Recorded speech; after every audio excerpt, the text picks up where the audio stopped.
Hello hello hello hello. Good morning. क्या हाल चाल? बढ़िया। तो कैसी रही ईद? है? अच्छा, फास्ट किसका किसका है? तीन और चार। बाकी बाकी लोगों का नहीं है। चलो, ठीक है। गुड मॉर्निंग जी, good morning, very good morning. Audio video clear आ रहा है सब बच्चों को? एक बार ही मेरे को चेक करके बताओ। क्लियर आ रही है? चलिए। तो आज हम इसे टाटा बाय बाय बोलेंगे। किसको? रेजिडेंशियल को। इसका फोर्थ लेक्चर होगा आज मेरे ख्याल से। हम्म। फोर्थ है या थर्ड है?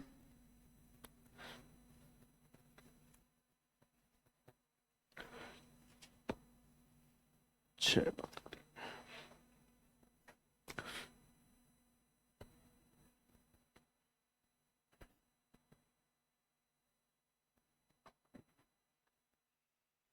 ओके। So ready? अरे बोलो। कैसे बैठा है भाई? सीधा बैठ जा। है? ये कमर लगाने के लिए इसलिए नहीं रखा है कि आप लेटोगे इस पे? है? थोड़ा सपोर्ट मिल जाता है। ठीक है। चलिए। तो इस चैप्टर के तीन पार्ट्स हैं। ठीक है। तीन हिस्से हैं इस चैप्टर के। पहला हिस्सा क्या है? लेक्चर नंबर बताओ पहले, मुनीम साहब। Lecture number 10। चलिए। डेट क्या है? आज तो।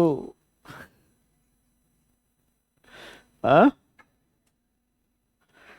तो किसी को बनाया कि नहीं बनाया सुबह सुबह? सुजीत सर को बनाएंगे आज? हैं? बोलो, बनाए तो बोलो तुम लोग। बनाए आज?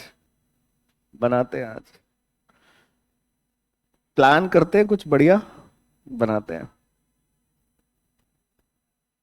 हाँ। ऐसा कुछ बढ़िया सा। ये कैसे हो गया टॉपिक?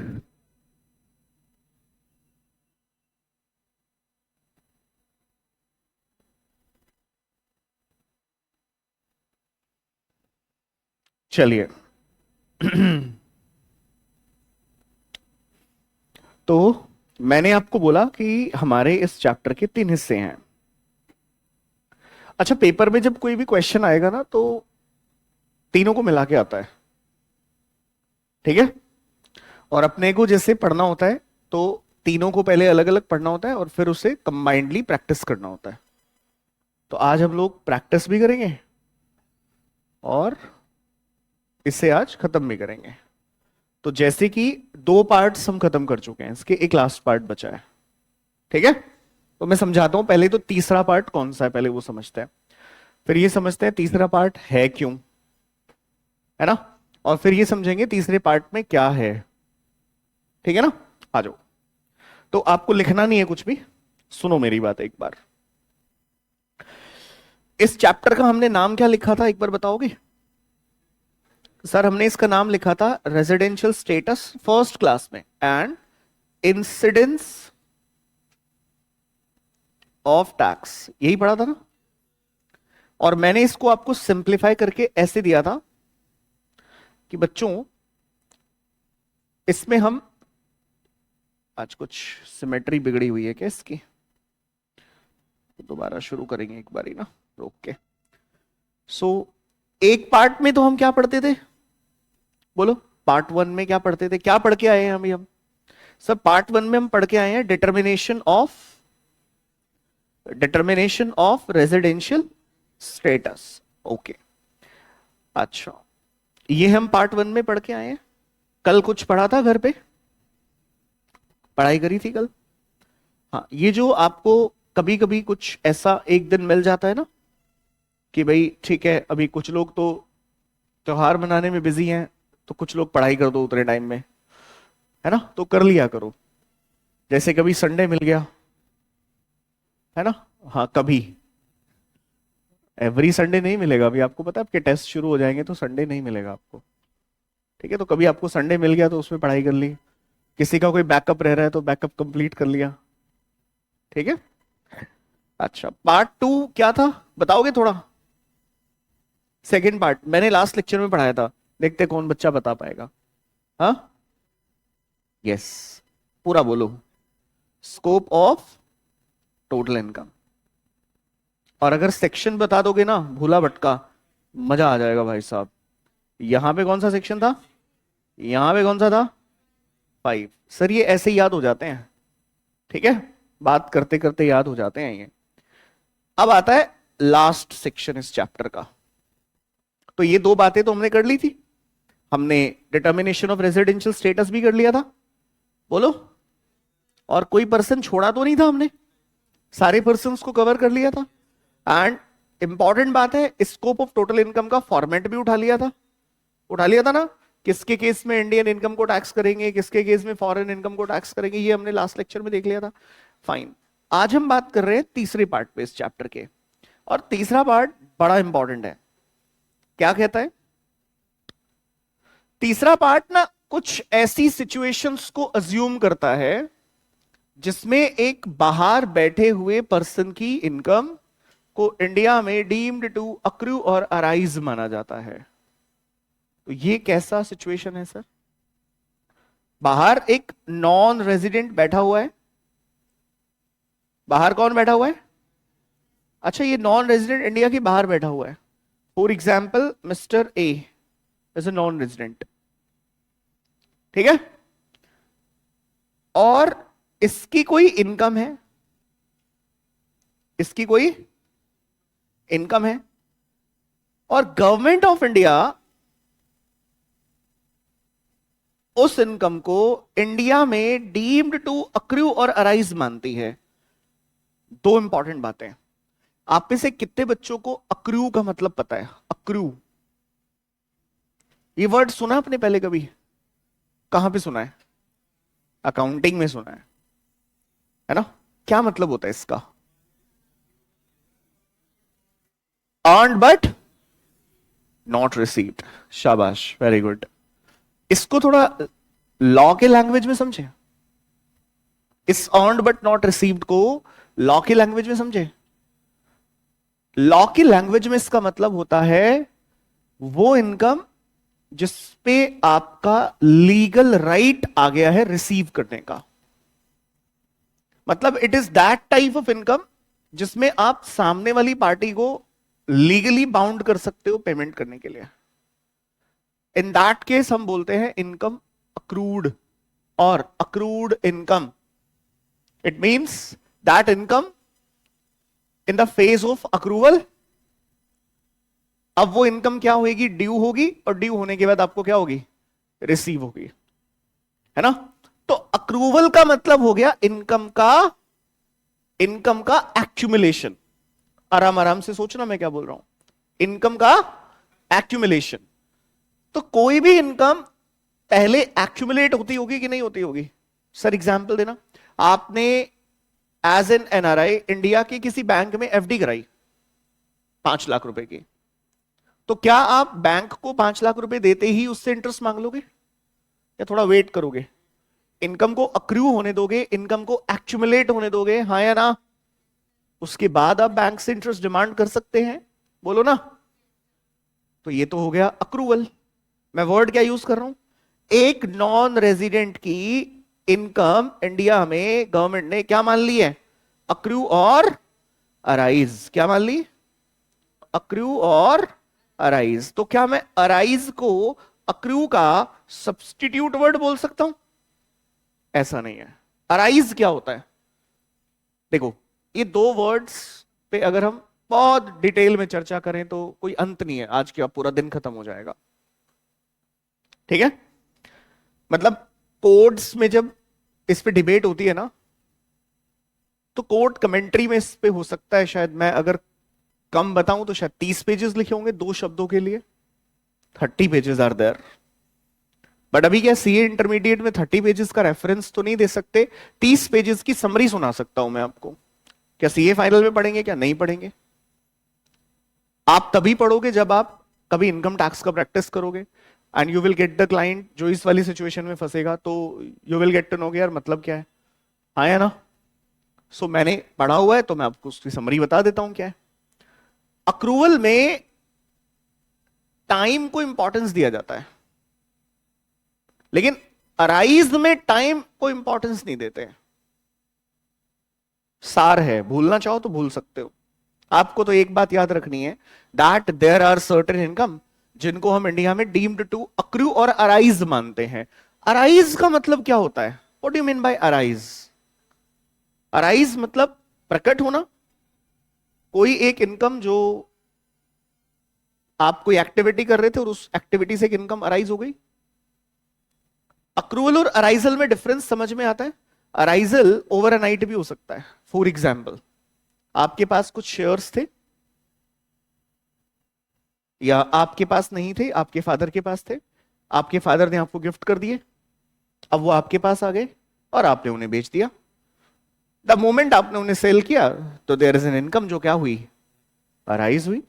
तो आई होप आपको थोड़ा थोड़ा अंडरस्टैंड हो गया होगा कि अराइज और अक्रू में फर्क होता है। अक्रूवल में इनकम को थोड़ा टाइम बिताना पड़ता है अक्रू होने के लिए, एक्यूमुलेट होने के लिए। अराइज में टाइम वाइम का फैक्टर कुछ नहीं होता। तो सर क्या अपन इंटरमीडिएट में दोनों पॉइंट्स को एक ही मान सकते हैं? मान लो। वैसे दोनों एक होते नहीं है, बट कहां पे? कोर्ट में एक नहीं होते, कोर्ट में दोनों शब्द अलग अलग है। बट अभी आप टैक्सेबिलिटी और टैक्स ट्रीटमेंट के पॉइंट ऑफ व्यू से एक मान सकते हो। सारी दुनिया ऐसे ही पढ़ रही है, आपकी एज के बच्चे ऐसे ही पढ़ रहे हैं। बट आपको थोड़ा एक एज होना चाहिए कि हाँ यार मतलब थोड़ा फर्क तो होता है। वो क्या फर्क होता है उसको देखेंगे, है ना? मैंने अभी आपको समझाया, अक्रूवल में क्या रहता है? टाइम इन्वॉल्व होता है। अराइजल में टाइम इन्वॉल्व ज्यादातर नहीं पाया जाता। डन। अब मुद्दे की बात पे आओ, ये मुद्दे की बात नहीं थी। मुद्दे की बात यह है कि एक नॉन रेजिडेंट बैठा हुआ है इंडिया के बाहर, ठीक है? उसकी कोई इनकम है और गवर्नमेंट ऑफ इंडिया ने एक ऐसी स्कीम डेवलप करी जिसमें उस नॉन रेजिडेंट की उस इनकम को हमने इंडिया में डीम्ड टू अक्रू और अराइज मान लिया। डीम्ड का मतलब क्या होता है? डीम्ड का मतलब होता है लॉ मेकर्स ने एक डीमिंग फिक्शन क्रिएट कर दिया विच मे और मे नॉट प्रैक्टिकली एग्जिस्ट। इन्होंने एक सिचुएशन अज्यूम कर ली विच मे और मे नॉट प्रैक्टिकली एग्जिस्ट। मतलब इस नॉन रेजिडेंट को उस पर्टिकुलर इनकम पे इंडिया में टैक्स देना पड़ सकता है। मैं ये कह रहा हूं आपको। तो ऐसा सिचुएशन क्यों अज्यूम किया गया? थोड़ा दिमाग लगाओ, ऐसे हालात अज्यूम क्यों किए गए? सोचोगे थोड़ा। बाहर एक बंदा बैठा हुआ है, अपन इंडिया में उसकी एक इनकम को अक्रू और अराइज मान रहे हैं। तो ये सिचुएशन कैसे अज्यूम की गई होगी? क्या लगता है आपको? ऐसा क्या किया होगा इसने? सर इसने क्या करा होगा ना, इसने एक्चुअल में वो इनकम कनेक्टेड तो इंडिया से ही होगी, क्योंकि भारत सरकार पागल तो है नहीं, लॉ बनाएंगे तो पागल तो है नहीं। वो इनकम एक्चुअली कनेक्टेड किससे है? लेकिन ये बंदा उसे इंडियन इनकम मान ही नहीं रहे। हमने इससे पूछा, भाई साहब आपकी इनकम इंडियन है क्या? He said no. मतलब ये बंदा कन्विंस नहीं हो रहा है उस इनकम को इंडियन इनकम मानने के लिए। ये बंदा कन्विंस नहीं हो रहा है। अब सोच के बताओ, सरकार कह रही है वो इनकम इंडियन है, और इंडियन है तो उस पर टैक्स लगेगा। क्लियर हो रही है ना बात? ये कह रहा है वो इनकम इंडियन नहीं है। एग्जाम्पल दूंगा मैं अभी आपको। वो इनकम इंडियन नहीं है, तो मुझे एक बात बताओ, एक कह रहा है और एक कह रहा है नहीं है, तो क्या होगा? क्या होगा? सर कुछ नहीं होगा, ये गुत्थम गुत्था हो जाएगी ऐसे। ये देखो ऐसे, ये लड़ेंगे आपस में। अच्छा लड़ेंगे तो कहां जाएंगे? और तुम्हारे वाली लड़ाई तो है नहीं, नीचे मिल लियो, वो नहीं है। ये जाएंगे कोर्ट में। तो सरकार पहले से जानती थी ये नॉन रेजिडेंट के ऊपर जैसे ही हम थोड़ा सा प्रेशर बनाएंगे ना, ये चुपचाप जाके खड़ा हो जाएगा जज साहब के पास, माय लॉर्ड मेरी क्या गलती है? तो एक काम करो, पहले माय लॉर्ड के मुंह पे ताला लगाओ। कैसे? कुछ ऐसी इनकम, और मैं आपको एक चीज और क्लियर कर देता हूं, दीज आर सर्टेन इनकम। क्या बोला मैंने? सर्टेन इनकम, मतलब सारी इनकम नहीं है ये, कुछ एक सर्टेन इनकम है. If I am saying certain income, then in that case government must have issued a list for that. हाँ या ना? These income shall be deemed to accrue or arise in India, hence shall be taxable irrespective of the residential status of the person. यानी कि जैसे ही हमने इनको deem किया India में, तो ये इनकम एक्चुअली क्या बन गई? Indian income. And the moment ये इंडियन इनकम बनी, अपन तेरा स्टेटस क्या कर देंगे? Ignore. Hence you have to pay tax on this income in India. समझे कि नहीं समझे? समझ गए? ये सारे केसेस एक सेक्शन में दिए हैं, एंड दैट इज सेक्शन 9. 9 के जैसा एक और सेक्शन है, सेक्शन 7, वो आपको सैलरी के साथ पढ़ना है, यहां नहीं पढ़ना है. समझ गए? तो इसमें लिखा है, इसका हेडिंग है इनकम डीम्ड टू, बोलो, अक्रू और अराइज इन इंडिया. पहले मेरे को ये बताओ, ये सेक्शन क्यों आया? समझ में आ गया? There is a confusion on the part of the government that government wants to tax some income in India, but non-resident is not ready for that. तो साहब आप रेडी नहीं हो तो आपसे पूछेंगे थोड़ी, हम तो क्या कर देंगे, हम तो साहब लॉ बना देंगे. हाँ या ना? तो हमारे पास लॉ बनाने की पावर है, तो हम लॉ बना देंगे, एंड हम उन सर्टेन इनकम को एक पर्टिकुलर सेक्शन में लिख देंगे, और वो इनकम इंडिया में डीम्ड टू अक्रू जैसे ही बनी, सब हम आपका रेजिडेंशियल स्टेटस आपसे पूछेंगे ही नहीं. You have to pay tax on this income in India. बताओ जल्दी से, समझ आ गया क्या? आ गया? अब सुनो, सेक्शन 9 जो है ना, इसकी एक अजीब सी पावर है. कैसी?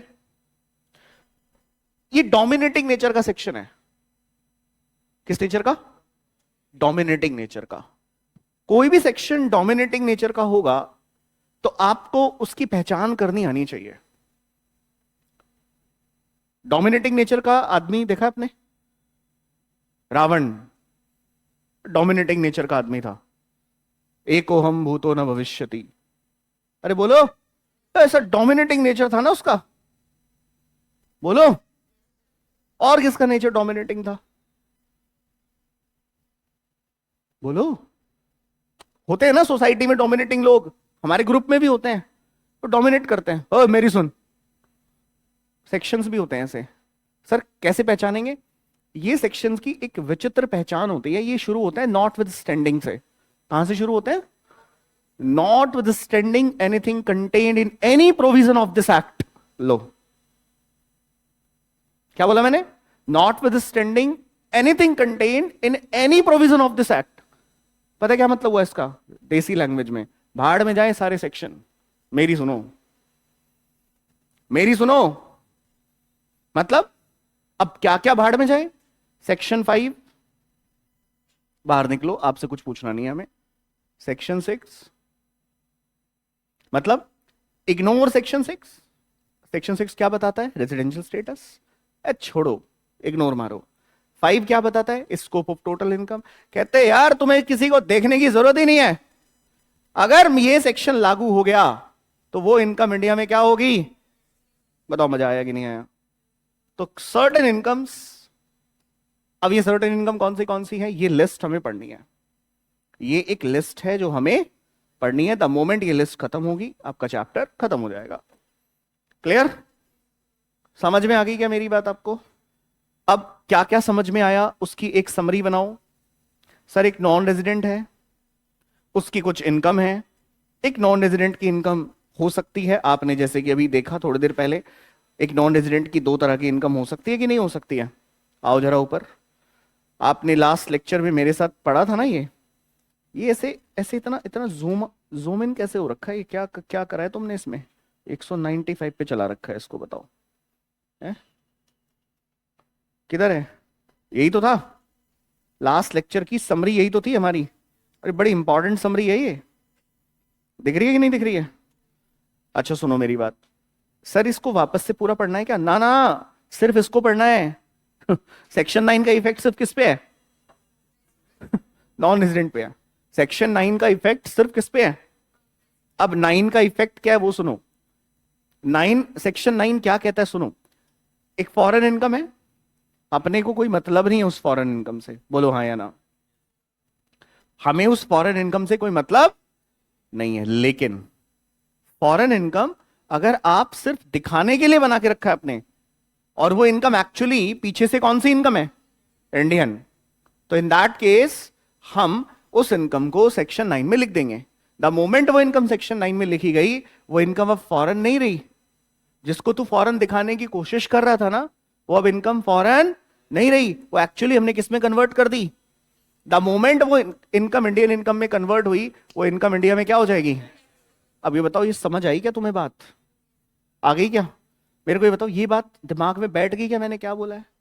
तभी मैं वो इनकम की लिस्ट पढ़ा पाऊंगा आपको, अगर आपको ये लॉजिक ऑफ द सेक्शन समझ में आ गया होगा तो। मतलब सर आप ये कह रहे हो आज की क्लास में हम जो कुछ पढ़ने वाले हैं वो एक नॉन रेजिडेंट्स की इनकम है, यानी कि वो इनकम बिलोंग करती है किससे, एक नॉन रेजिडेंट से। हम सिर्फ अभी सेक्शन 9 में एक नॉन रेजिडेंट की बात करेंगे, रेजिडेंट और ordinary resident and not ordinary resident की बात हम करके यहां पे नहीं चलेंगे। सेक्शन 9 रेजिडेंट पे लगता ही नहीं है। समझे कि नहीं समझे? समझ गए क्या?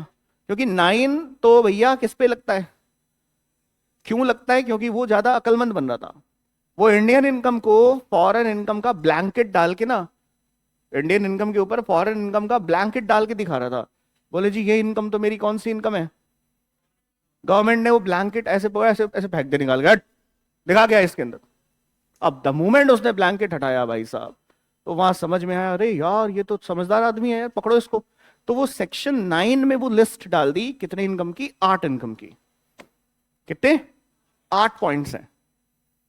डन, शुरू करें, डालो heading. Section 9 income deemed to accrue और arise in India.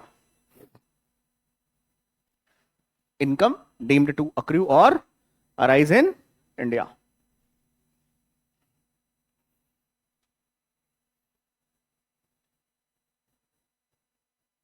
Income deemed to accrue और अराइज इन इंडिया।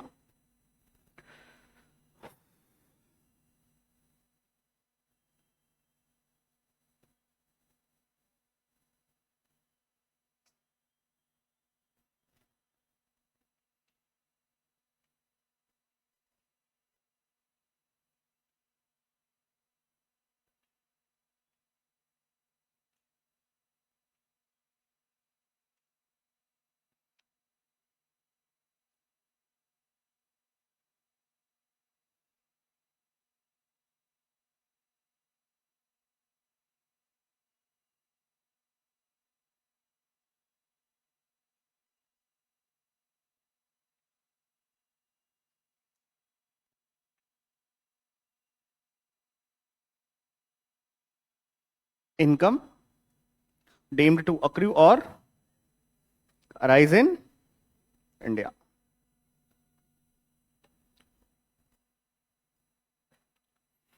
अब इसमें पहला केस आता है, रजिस्टर बंद कर दो, पेन डाउन करके रजिस्टर बंद कर दो।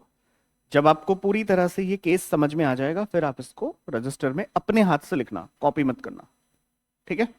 सुनिएगा, मैंने एक ऐसे सिंपल एक हेडिंग लिख रहा हूं यहां पे, आपको एनालाइज करना है।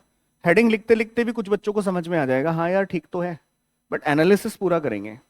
नंबर 1, पहला केस है income from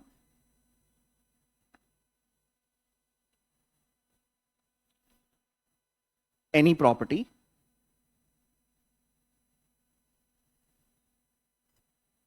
situated in India. अब मेरे को एक चीज तो क्लियर करने की जरूरत नहीं है कि ये इनकम टेक्निकली है किसकी, ये इनकम है किसकी। जब हम इनकम डीम्ड टू अक्रू और अराइज इन इंडिया की बात करते हैं, तो ये सारी की सारी इनकम हम किसके एंड में देखते हैं, एक नॉन रेजिडेंट के एंड में देखते हैं। किसी बच्चे को इस बात से कोई आपत्ति? मैंने खुल के बोला है, सेक्शन 9 रेजिडेंट के केस में एप्लीकेबल होता ही नहीं है, क्योंकि हमारे पास रेजिडेंट के केस में कैलकुलेशन के डिफरेंट डिफरेंट क्या है, रूल्स हैं। Got my point? सर ये लगता ही है एक नॉन रेजिडेंट पे। Now we are talking about the income, we are talking about the income. मैं इनकम को लिख लेता हूं रेंट, आपको समझाने के लिए लिख लेता हूं बस रेंट। आगे लिखा है फ्रॉम एनी प्रॉपर्टी, मैं प्रॉपर्टी को लिख लेता हूं हाउस प्रॉपर्टी, मैं हाउस लिख लेता हूं। That property is situated in India. Section 9 में एक कॉमन पॉइंट निकल के आएगा जो मैं सबसे लास्ट में आप सबसे पूछूंगा कि आपने सभी पॉइंट्स में एक कॉमन चीज क्या नोटिस करी। तो एक एक पॉइंट में ना नोटिस करते जाइएगा एक एक चीज, ठीक है। चलिए बताइए, इनकम का नाम क्या है? Rental income. कहां से आई है? कहां से आई है? कोई भी इनकम किसी प्रॉपर्टी से निकली है ना। Now what do you mean bye property? Property means any economic right और इकोनॉमिक बेनिफिट। अभी अपन इसको राइट बोलेंगे, इकोनॉमिक राइट बोलेंगे। इकोनॉमिक राइट का मतलब क्या होता है? मेरे को कोई इकोनॉमिक फायदा हो रहा है किसी एक पर्टिकुलर जगह से, तो I call it a property. Property हमेशा उसी को कहा जाता है जिससे मुझे इकोनॉमिक बेनिफिट आते हों। तो एक एनआरआई बैठा हुआ है दुबई में, ठीक है, that person is having a property in India. और ये बहुत कॉमन पॉइंट है, जितने नॉन रेजिडेंट्स इंडियन है ना वो इंडिया में प्रॉपर्टीज खरीदते हैं। क्या खरीदते हैं? इंडिया में वो प्रॉपर्टीज खरीदते हैं। इसके दो कारण हैं, ठीक है। अभी कारण को छोड़ दो, मिस्टर ए इंडिया के बाहर बैठे हुए हैं, उनके पास कुछ पैसा है, फॉर एग्जाम्पल 3-3.5 करोड़ रुपए।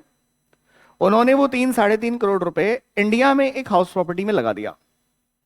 इंडिया में उन्होंने क्या खरीदी? एक हाउस प्रॉपर्टी खरीदी। और ये वाला जो हाउस प्रॉपर्टी है इससे उसको रेंट जाता है let's suppose 50K per month. Annual कितना हो गया भाई? 6 लाख रुपीस, बोलो। और मजे की बात क्या है ना, ये जो रेंट जिसको जा रहा है ना मिस्टर ए को, मिस्टर ए इंडिया में एंजॉय करते हैं कैसा स्टेटस? एक एनआर का स्टेटस एंजॉय करते हैं। इनका स्टेटस क्या है इंडिया में? इन भाई साहब का स्टेटस इंडिया में निकल के आता है नॉन रेजिडेंट, ठीक है। अब साहब हमने देखा ये 6 लाख रुपए मिस्टर ए का इनकम हुआ, बट ये इनकम कहां से हुआ? अब ये इनकम हुआ एक हाउस प्रॉपर्टी से जो इंडिया में सिचुएटेड थी। गवर्नमेंट ने कहा यार ये सेफ पॉइंट है, एक काम करो इसको सेक्शन 9 में डालो। कल होके ना ये बंदा कोई नौटंकी करेगा ना, ये बोलेगा ना रेजिडेंशियल स्टेटस ये वो कहानी सुनाएगा, इसकी कोई कहानी मत सुनना। समझ आ रही है बात? तो अगर इसको कोई भी इनकम हो रही है कहां से, किसी भी प्रॉपर्टी से जो कहां पे सिचुएटेड है, इंडिया में सिचुएटेड है, तो वो इनकम को हम इंडिया में डीम्ड टू अक्रू और अराइज मानेंगे and that income shall be taxable in India. Done? कोई दिक्कत परेशानी है आपको? अब ये प्रॉपर्टी जो है ना, ये मैंने आपको एक एग्जांपल से समझाया। अब मैं ये एग्जांपल यहां से हटा देता हूं और प्रॉपर्टी पे थोड़ा डिस्कशन कर लेते हैं। तो प्रॉपर्टी मींस एसेट, और एसेट की किसी भी फॉर्म पे इनकम आ सकती है। जैसे कोई एफडी करा दी आपने, किसी कंपनी के शेयर्स खरीद लिए, कोई हाउस प्रॉपर्टी खरीद ली, हाँ या ना? तो कोई भी किसी तरह का इकोनॉमिक राइट आपने इंडिया में डेवलप करके और उससे इनकम अर्न करना शुरू किया, इवन दो आप उस इनकम को इंडिया के बाहर रिसीव कर रहे हो, still that income shall be deemed to accrue or arise in India, and hence that income shall be taxable in India irrespective of the residential status of the person. Done? कोई confusion? Clear है? किसी बच्चे का कोई doubt है यहां तक तो पूछो। पॉइंट खत्म हो गया, मेरा खत्म हो गया, इतना ही था। नेक्स्ट पॉइंट लिख रहे हैं जी।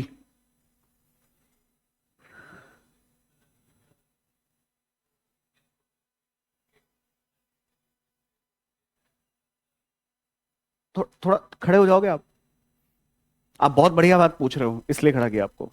बोलो।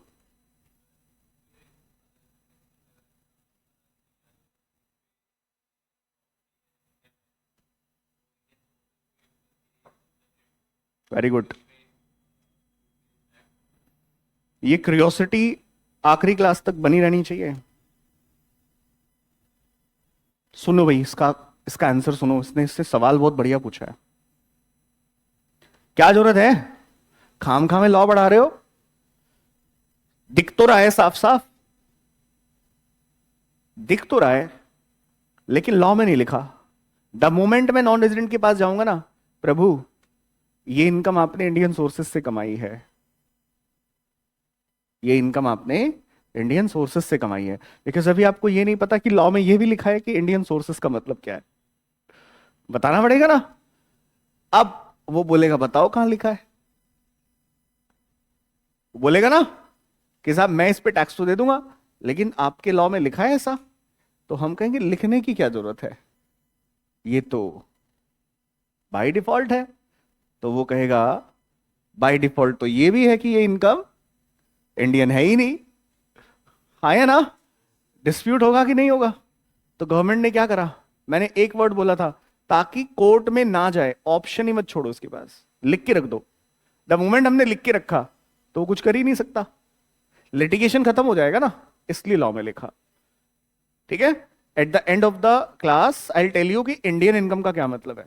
और इंडियन इनकम में मैं आपको 3 पॉइंट्स पढ़ाऊंगा, 3 में से एक पॉइंट ये भी होगा, क्या, any income which is deemed to accrue और arise in India shall be treated as Indian income. ठीक है, बैठो, समझ में आ गया ना क्यों लिखा है। चलो नेक्स्ट पॉइंट देखिए भाई, लिखो नेक्स्ट पॉइंट। अच्छा ये समझ आ गया ना, कर दो कॉपी, कॉपी कर दो।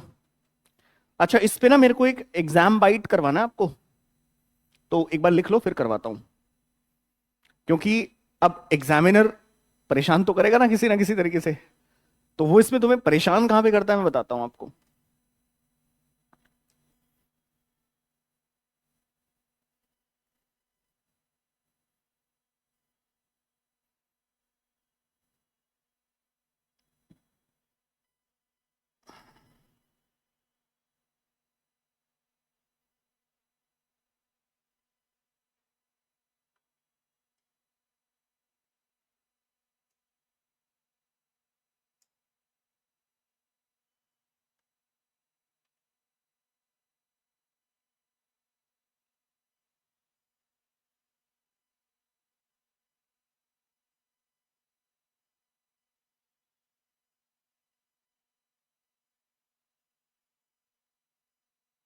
लिख लिया क्या?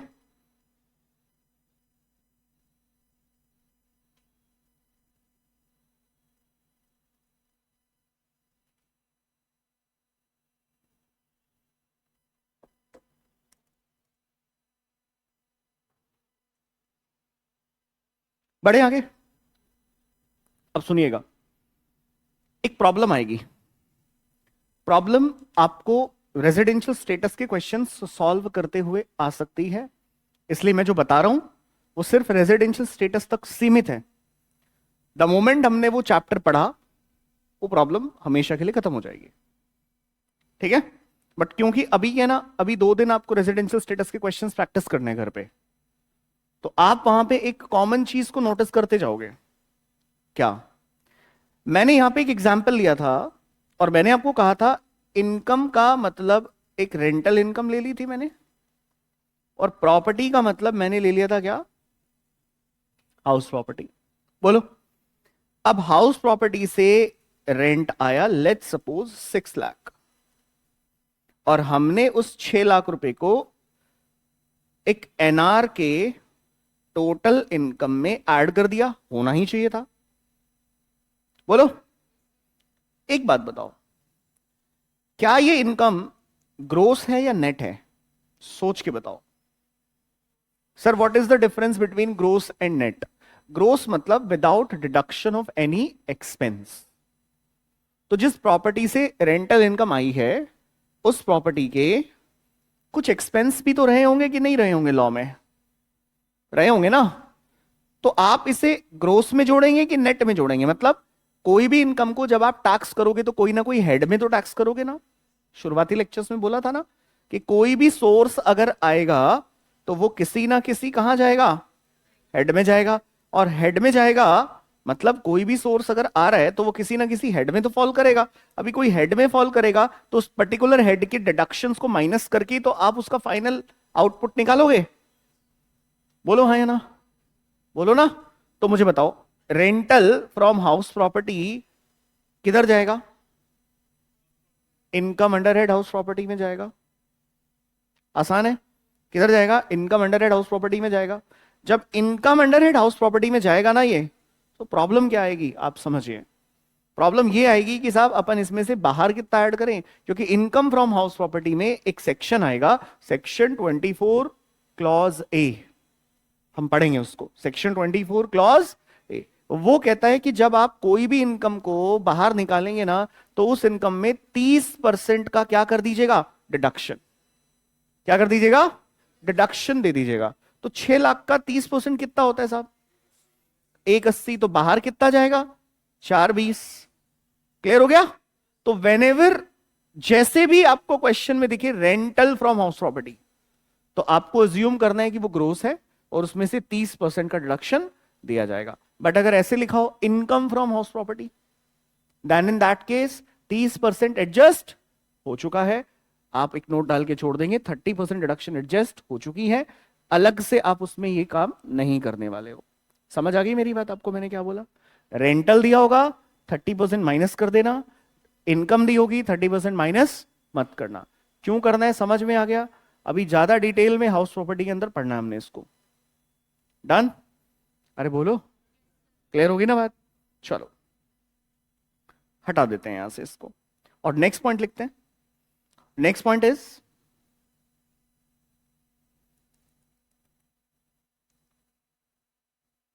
Income from any capital asset. Sir ये दोनों पॉइंट सेम सेम से लग रहे हैं, अभी और सेम लगेंगे आपको, ये पहले लिख लो। Income from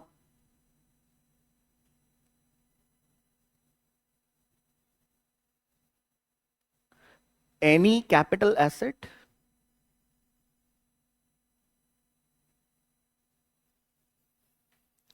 situated in India,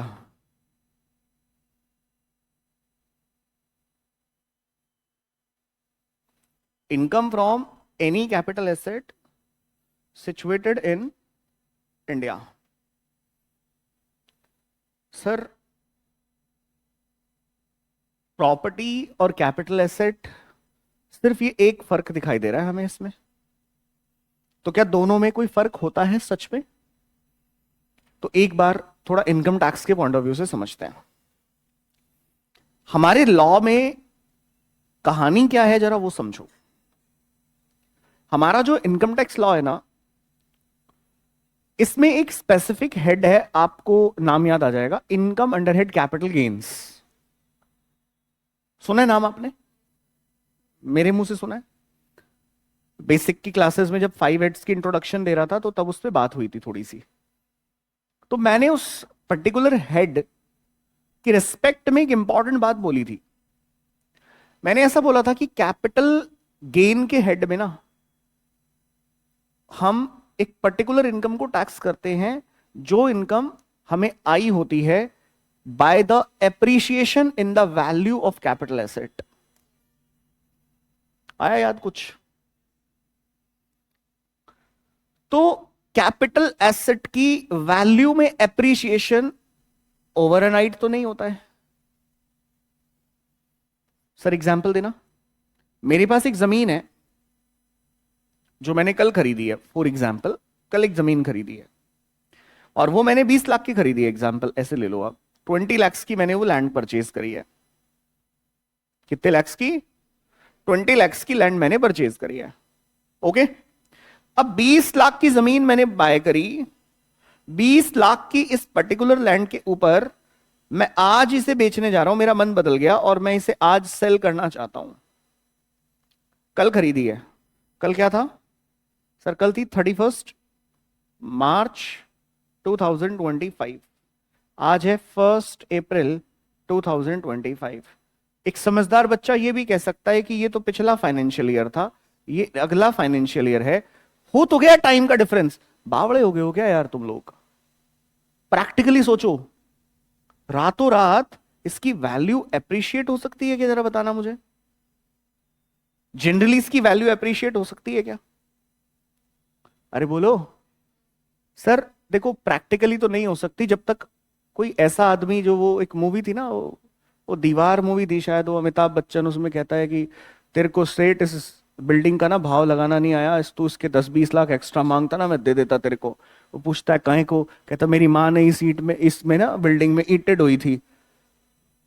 unless otherwise कोई ऐसा बंदा नहीं मिलता, तो ये 20 लाख से ज्यादा की अगले दिन नहीं बिकने वाली है। तो मुझे बताओ, क्या इस तरह के पागल जनरली मिलते हैं? मिलते हैं क्या? अगर ऐसे मिलते तो फिर तो मजा ही नहीं आ जाता, बंदे रोज खरीद के रोज बेचते, and everybody can be a property dealer. अरे बोलो ना। तो क्या ऐसा हो सकता है कि ओवर अ नाइट किसी एसेट का वैल्यू अप्रिशिएट कर जाए? नॉर्मल केसेस में नहीं हो सकता है सर। हेंस कैपिटल गेन का जो हेड है ना, वो ये कहता है कि हम एप्रिशिएशन को टैक्स करते हैं, और एप्रिशिएशन में हमेशा टाइम एलिमेंट इन्वॉल्व होने के कारण किसी भी एसेट का वैल्यू एक दिन में तो नहीं बढ़ता, बट हाँ over the period of time बढ़ता है। जो मैंने कल खरीदा, अगर मैं उसको 5 साल बाद सेल करूंगा तो शायद उसकी वैल्यू अप्रिशिएट हो जाएगी। बोलो। अब ना दोनों पॉइंट में डिफरेंस समझना बच्चे। पहले पॉइंट में वर्ड यूज हुआ है प्रॉपर्टी, और प्रॉपर्टी को तुमने बहुत सिंप्लीफाई करके मुझे क्या बोल दिया? मेरा क्वेश्चन, क्या सारे एसेट कैपिटल एसेट होते हैं? The answer is no. सारे एसेट कैपिटल एसेट नहीं होते। कैपिटल एसेट वो एसेट होते हैं जो सेक्शन 2 क्लॉज 14 में लिखे हों। कहां लिखे हों? सेक्शन 2 क्लॉज 14 में लिखे हों। आपको सेक्शन याद नहीं रखना है। कैपिटल एसेट मींस वो एसेट जिनकी परिभाषा 2 क्लॉज 14 में मेंशन कर दी गई है, और 2 क्लॉज 14 के लिए we will refer income under head capital gains. पहले तो मेरे को ये बताओ, इतनी बात दिमाग में घुसी क्या आपके? ठीक है। इट मींस प्रॉपर्टी का स्कोप और कैपिटल एसेट का स्कोप अलग हो सकता है। हो सकता है? बोलो ना। हो सकता है। यानी कि सारे एसेट कैपिटल एसेट नहीं हो सकते। आप अगला सवाल ये भी तो पूछोगे ना, सर जब ऊपर लिखा था तो यहां क्यों लिखा? तो इसीलिए लिखा क्योंकि सारी प्रॉपर्टी कैपिटल एसेट हो ही नहीं सकती, या हो सकती है? नहीं हो सकती है। इट मींस मेरे को कैपिटल एसेट से आने वाली कोई भी इनकम को, अगर वो कैपिटल एसेट कहां पे सिचुएटेड है, इंडिया में सिचुएटेड है, तो मैं उस इनकम को इंडिया में डीम करूंगा कि नहीं करूंगा? सर एक बार एग्जाम्पल से समझाना। बेटा, मिस्टर एक्स कहां रहते हैं? यूएस में रहते हैं, और इनका स्टेटस इंडिया में क्या है? बोर्ड पे ध्यान दो प्लीज सब लोग, इनका स्टेटस इंडिया में क्या है? Non resident. Now mister x ने इंडिया की एक कंपनी में क्या खरीद रखे हैं? शेयर्स खरीद रखे हैं। क्या खरीद रखे हैं? शेयर्स। और ये शेयर्स इन्होंने 2 साल पहले खरीदे थे, 2 years बैक। अब ये इन शेयर्स को बेचना चाहते हैं, सेल करना चाहते हैं। किसको? किसी भी मिस्टर ए को। अच्छा मजे की बात, ये भी नॉन रेजिडेंट है। ये भी कौन है? नॉन रेजिडेंट है। लेकिन ये शेयर्स, सबसे पहले, क्या शेयर्स आपको प्रॉपर्टी दिखाई दे रहे हैं? हाँ दिखाई तो दे रहे हैं सर, बट क्या मेरे को प्रॉपर्टी चेक करना है? नो। मुझे क्या चेक करना है? प्रॉपर्टी चेक नहीं करना है, मुझे ये चेक करना है कि क्या ये शेयर्स कैपिटल एसेट होते हैं। The answer is yes, shares को कैपिटल एसेट माना जाता है। क्या बोला मैंने? शेयर्स को कैपिटल एसेट माना जाता है। तो अब पढ़ना, कैपिटल एसेट को बेचने से मेरे को एक इनकम आई। कैसे? मैंने 200 रुपए पर शेयर खरीदा था, 250 रुपए पर शेयर बेच दिया, पर शेयर मुझे कितनी इनकम आई? 50 रुपए पर शेयर इनकम आई। 1000 शेयर थे, टोटल इनकम कितनी हो गई? तो क्या ये 50,000 मिस्टर एक्स का इंडिया में डीम किया जा सकता है? यस और नो? बोलो हाँ या ना। यस, किया जा सकता है। तो हम इसको इंडिया में क्या करके चलेंगे? टैक्स करके चलेंगे। Why this word is here? Sir क्योंकि ये दोनों शब्द एक नहीं होते हैं, दोनों अलग अलग होते हैं एक्चुअल में। अभी दोनों अलग अलग हैं तो क्या होगा? दोनों वर्ड्स अगर अलग अलग हैं तो इसको सेपरेटली लिखना पड़ेगा कि नहीं लिखना पड़ेगा? खत्म, कॉपी करना है करो जल्दी से। ये इतना ही था। तो आपको डायरेक्टली क्वेश्चन में लिखा होगा income from any capital asset which is situated in India. ठीक है।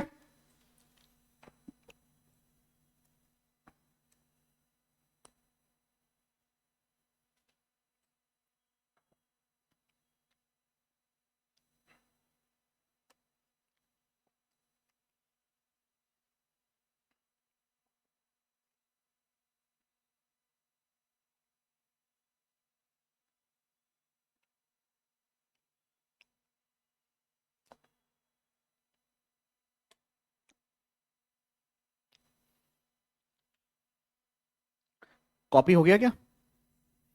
हो गया। नेक्स्ट पॉइंट, नेक्स्ट पॉइंट लिखिएगा।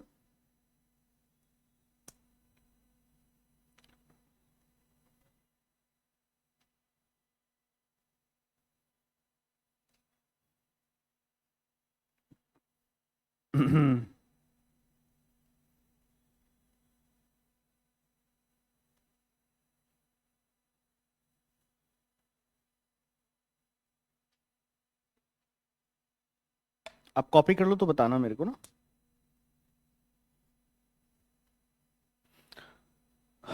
एग्जाम्पल के साथ कर लेना।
हो गया। नेक्स्ट पॉइंट लिखिए, इनकम फ्रॉम सैलरी, और मार्क करिए, very very important for exam, income from salary, और you can say that salary income, और समझिए क्या है game.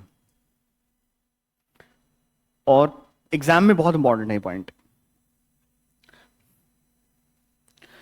Income from salary. Salary मिलती किसको है? साथ में मत बैठा करो, सीट चेंज करो फटाफट, आगे आ जाओ, यहां बैठा लो अपने साथ, खड़े हो वहां से जल्दी। और मेरे को कोई भी दो नोन फ्रेंड्स एक साथ बैठे हुए नहीं दिखने चाहिए मेरी क्लास में। बाकी क्लास में आप क्या करते हो, कहां बैठते हो, खड़े होके पढ़ते हो, लेट के पढ़ते हो, डजेंट मैटर, दोबारा नहीं दिखने चाहिए तुम लोग साथ बैठे हो मेरे को। क्योंकि बगल वाले को जानते हैं ना जब हम लोग, तो बीच बीच में कुछ कुछ कुछ कुछ बातें याद आती रहती है, हम उसको पढ़ाते रहते हैं। Do you know that? ठीक है भाई। और मेरे को ना ये चीजें पसंद नहीं है, ठीक है। हाँ, तो पढ़ाई करो यार बच्चों।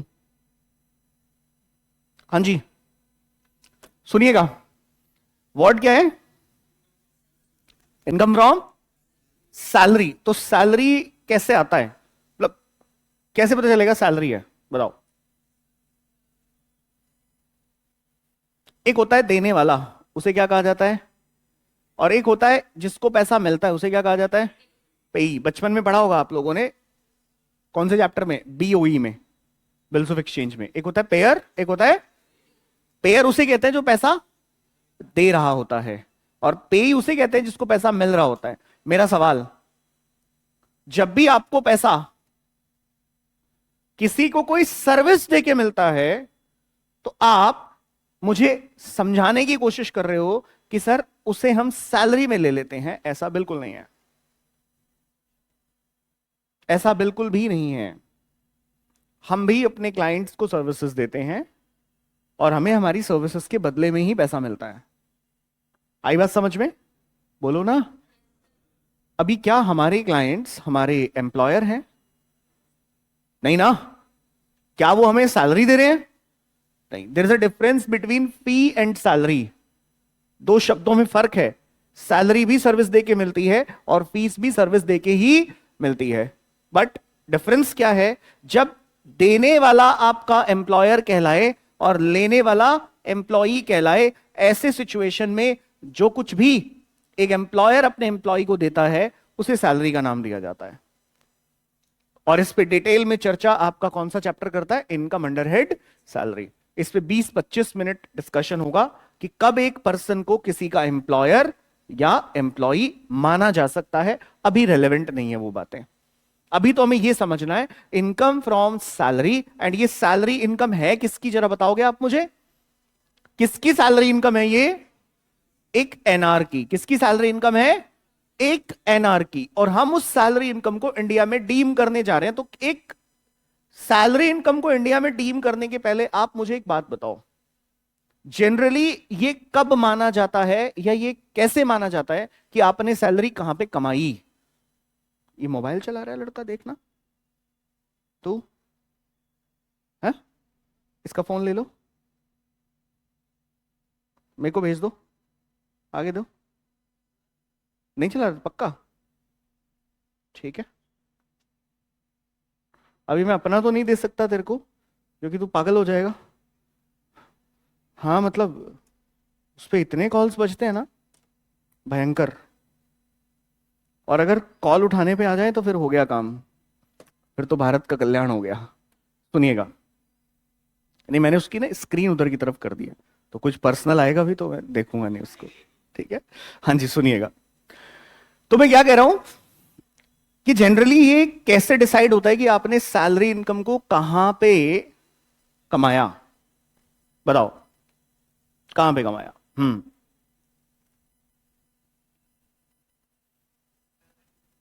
आपकी सैलरी इनकम अक्रू और अराइज कहां पे हुई? जनरली ये किस बात पे बेस्ड है, किस बात पे डिसाइड करता है? मेरा क्वेश्चन बहुत सिंपल है, रुकिए 1 मिनट आऊंगा मैं आपके पास। मैंने ये पूछा कि एक सैलरी इनकम मैंने कहां से कमाई, ये किस बात पे बेस्ड है? आराम से सोचो, इत्मीनान से। बढ़िया, वो काम आपने कहां पे किया? Out of India. I am asking, एक सैलरी इनकम को डीम्ड टू अक्रू, आप इग्नोर मार दो, मैं सिर्फ पूछ रहा हूं अक्रू और अराइज किस जगह पे माना जाता है? बाबू मेरे जनरली जहां पे मैं नौकरी कर रहा होता हूं। अरे बोलो ना यार, मित्तल में बहुत सारे कर्मचारी हैं, तो कुछ दिल्ली में है, कुछ जयपुर में है, कुछ कहीं और है, कुछ कहीं और है, ऐसे, हाँ या ना? तो क्वेश्चन अराइज ये होता है कि एक पर्टिकुलर पर्सन है, लेट्स सपोज मिस्टर बी, बैठ जा भाई, मिस्टर बी। और मिस्टर बी अपनी ड्यूटी परफॉर्म करते हैं कहां पे? जयपुर में। मतलब वो अपनी ड्यूटी कहां पे करते हैं? जयपुर में। तो जनरली मिस्टर बी ने सैलरी कहां पे कमाई? जयपुर में कमाई। सीधी बात, this is what the genuine provision is. Salary income deemed to accrue और अराइज समझने के पहले सैलरी का बेसिक नियम समझो। और बेसिक नियम क्या है? Place of accrual of salary को ढूंढो। पहला काम, let's find out the place of accrual of salary.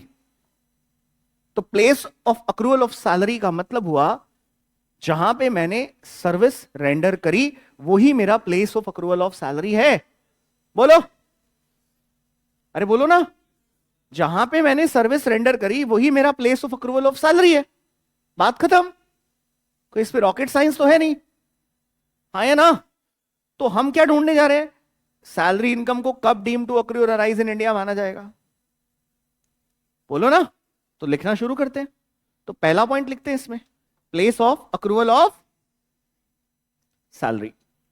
सबसे पहले तो यही समझना पड़ेगा ना कि where is the place of accrual of salary. Now ऐसा हो सकता है कि सर्विस इंडिया में रेंडर हुई हो और सर्विस इंडिया के बाहर रेंडर हुई हो। तो in that case when services is rendered in India, simply आपका place of accrual of salary कहां है? इंडिया में है। And if you have rendered service outside India, in that case आपका place of accrual of salary कहां है? Outside India है। Simple. अरे बोलो ना, काम पूरा नहीं हुआ, अभी एक स्टेप पूरा हुआ है। लिखिएगा, लिखिएगा। और ये सारी चीजें अपने को ना चेक करनी है। सर ये तो सोर्स रूल से इंडियन इनकम में ही इंक्लूड नहीं होगी, कौन से वाली? कौन से वाली? मैं तो मैसेज आपका थोड़ा लेट आया मेरे पास, मुझे लग रहा है। तो सबसे पहले क्या करेंगे? हम ढूंढेंगे place of accrual of salary income. ये मेरा पहला काम है। ध्यान दो इधर, सब बच्चे ध्यान दो बोर्ड पे। अब ये बात डिपेंड करती है किस पे? जहां सर्विस रेंडर करी हो। तो या तो मैंने सर्विस रेंडर करी होगी इंडिया में, और या तो मैंने सर्विस रेंडर करी होगी कहां पे? इंडिया के बाहर। कहीं और तो कर ही नहीं सकता भाई, मेरे पास दो ही तो ऑप्शन है, या तो मैंने सर्विस इंडिया में रेंडर करी है या मैंने सर्विस इंडिया के बाहर रेंडर करी है। लिखिए first point, where the service rendered in India. बेटा रेंडर्ड का मतलब होता है प्रोवाइड करना इन इंडिया, और दूसरा है where the service rendered outside India.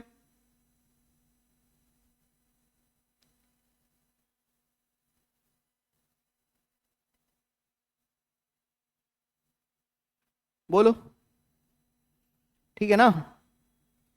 Where the service rendered outside India. So point one is services rendered in India, and दूसरा point is services rendered outside India. मजे की बात, अगर सर्विस इंडिया में रेंडर हुई है तो place of accrual of salary क्या है? India. Hence that income shall be always taxable in India. बोलो ना, तो मैं लिख दूं यहां पे, hence place of accrual of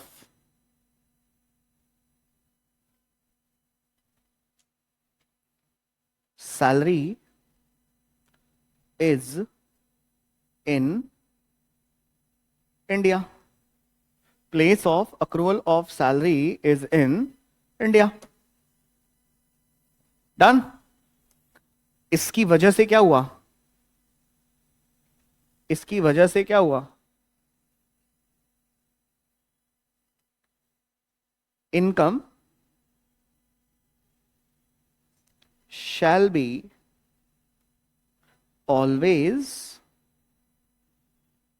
deemed to accrue or arise in India.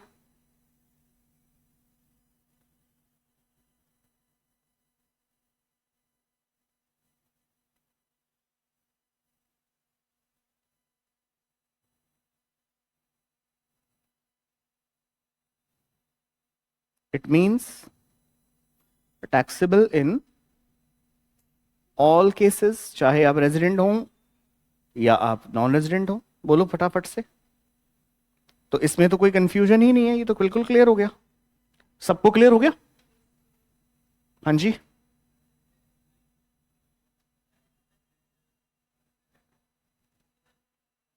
M coming on it. इधर इस साइड पे आ रहे हैं हम, ठीक है? आ रहे हैं, हम इस पे बात करेंगे। अभी आप पहले ये समझो कि जो सर्विस हमने इंडिया में रेंडर करी, so in that case place of accrual of salary in India है। बोलो हाँ या ना? ठीक है भाई, समझ आ गया? हेंस हम उसको इंडिया में टैक्स करके चलेंगे, ऑलवेज इंडिया में डीम्ड टू अक्रू और अराइज मानेंगे। डन। आ जाओ दूसरी side, where the services rendered outside India. Where the services rendered outside India, it means what? It means what? इसका क्या मतलब होगा? Hence place of accrual of salary, मैंने उसको थोड़ा शॉर्ट में लिख दिया POA, place of accrual of salary is outside India. Hello, सही है ना? अरे बोलो, place of accrual of salary is outside India, it means not taxable. बोलो ना भाई, कोई सैलरी अगर आपने इंडिया के बाहर से अर्न करी है तो बात खत्म हो गई, सर्विस इंडिया के बाहर दी। अरे बोलो ना, तो क्या हम उसको इंडिया में डीम्ड टू अक्रू और अराइज मान लेंगे? बोलो ना, नहीं मान सकते। लिख लेते हैं, इनकम, पहले आराम आराम से लिख लो पूरा, इनकम शैल बी,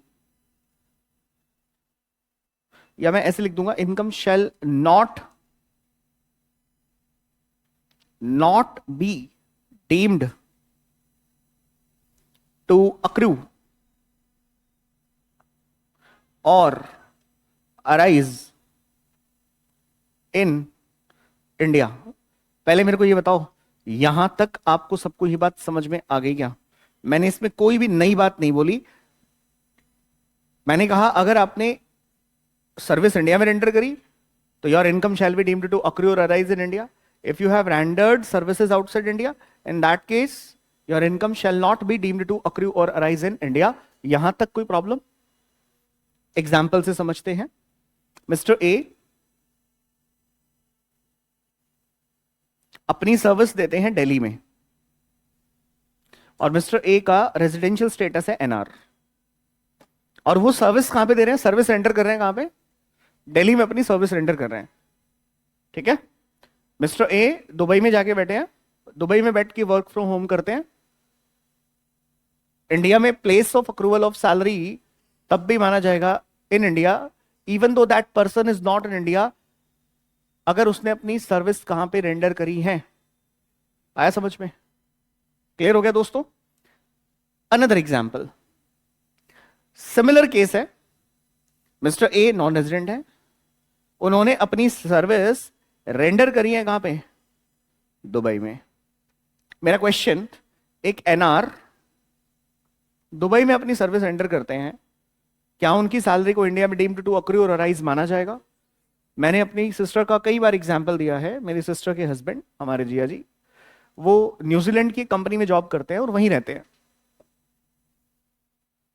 तो वो इंडिया में क्या है, और जहां पे वो जॉब कर रहे हैं वहां पे क्या वो सर्विस इंडिया में दे रहे हैं? नो। तो क्या उनकी इनकम को डीम्ड टू अक्रू और अराइज इन इंडिया मान लिया जाएगा? नहीं माना जा सकता। बोलो ना, ये बात यहां तक बिल्कुल क्लियर है। मतलब that income shall not be deemed to accrue और अराइज इन इंडिया। सिंपल।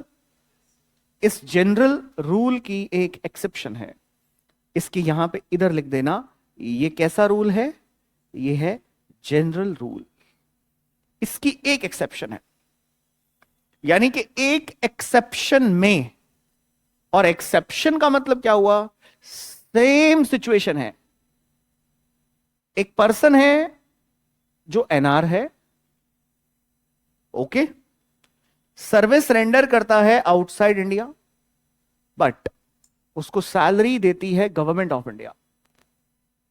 उसको सैलरी देती है government of India, as well as वो जो बंदा है जो सर्विस रेंडर कर रहा है वो सिटीजन ऑफ इंडिया है। कौन है वो? सिटीजन ऑफ इंडिया है।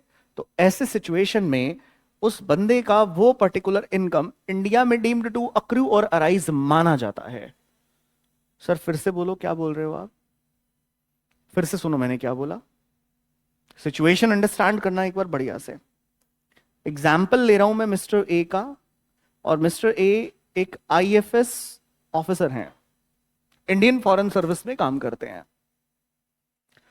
And right now mister A deputed हैं रशिया में, और रशिया में जो हमारी इंडियन एम्बेसी है वहां पे मिस्टर ए डिप्यूटेड है। ठीक है, और मिस्टर ए, मजे की बात, कौन है? सिटीजन ऑफ इंडिया है। अब मिस्टर ए का प्रीवियस ईयर 24-25 में इंडिया में जब रेजिडेंशियल स्टेटस निकाला गया तो वो क्या निकल के आया? एनआर निकल के आया। हमने जब मिस्टर ए का place of accrual of salary ढूंढा तो वो क्या निकल के आया? तो प्रैक्टिकली हम इनको इंडिया में डीम टू अक्रू और अराइज नहीं कर सकते, लेकिन क्या ये अक्रू और अराइज नहीं होना चाहिए? इसके पीछे थोड़ा सा ढूंढ लेते हैं चीजों को। सैलरी देने वाला कौन है?